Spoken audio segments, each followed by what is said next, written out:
What is up sa inyo mga bilan? Magandang umaga sa inyong lahat. Ngayon ay magpaparenew tayo ng motorcycle. Ipaparenew natin si Apollo.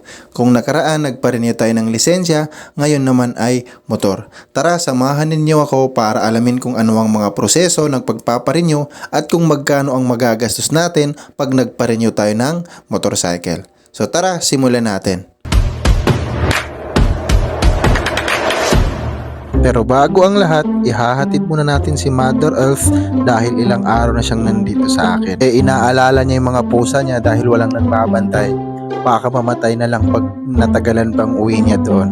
So tara, magpapagas muna nga pala muna tayo. Magpapa full tank tayo. Full tank 100. Bali dito ko nga lang pala ihahatid si Umi dito sa may FTI, sa may public terminal dito. Kung nakaraan sa may MRT station, ngayon naman ay dito lang sa public terminal dito sa FTI. Letter ma. Pagka-drop ko nga kay Umi ay dumiretso na ako agad sa pupuntahan natin para kahit papaano maaga tayo. Pag maaga tayo, makaga rin tayo matatapos. Mahirap na kapag naunahan tayo ng marami. Kaso nga lang dahil weekdays ngayon, eto traffic. Buti na nga lang at mahilig tayo sa singit, kaya naman sisingit-singit tayo. With pag-iingat syempre. At pagdating ko nga ng waterfall ay ito na ang bumungad sa akin. Traffic as usual. Kasi ito papuntang Luton at papuntang C5 at matik traffic talaga.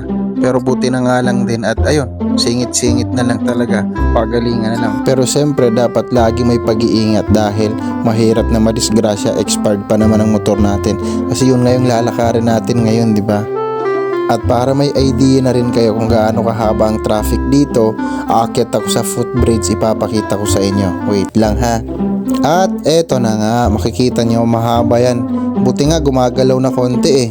Kahit papano maluwag konti, pero napakaluwag na yan sa lagay na yan dahil pag umaga dito napaka-traffic. At eto, para makita nyo rin kung saan galing. Ayan, napaka-traffic din dito.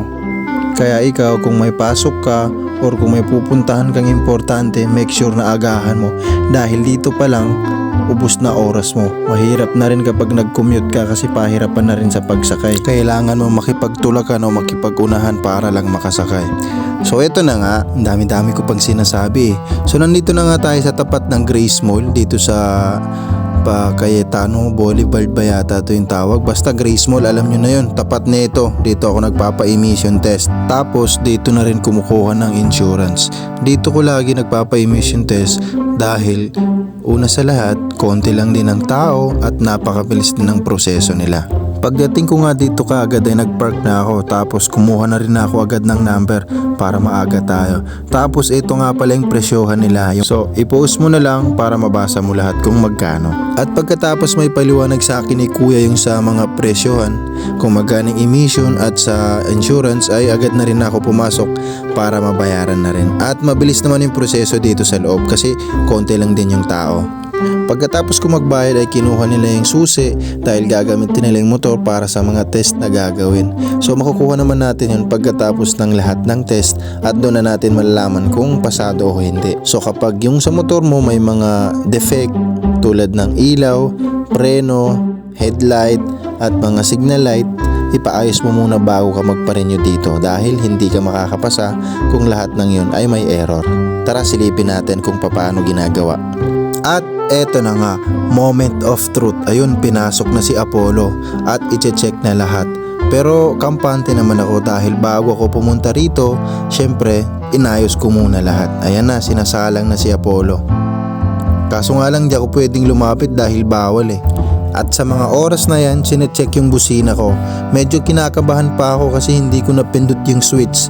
Kaya ang napindot ni kuya nung pinindot niya yung busina, loud horn. Pero buti na lang meron naman tayong switch para sa stock horn. So ayun, pasado naman. Ngayon naman, ang sinecheck niya dyan, nakikita ko umabante. Sinecheck dyan naman dyan yung preno.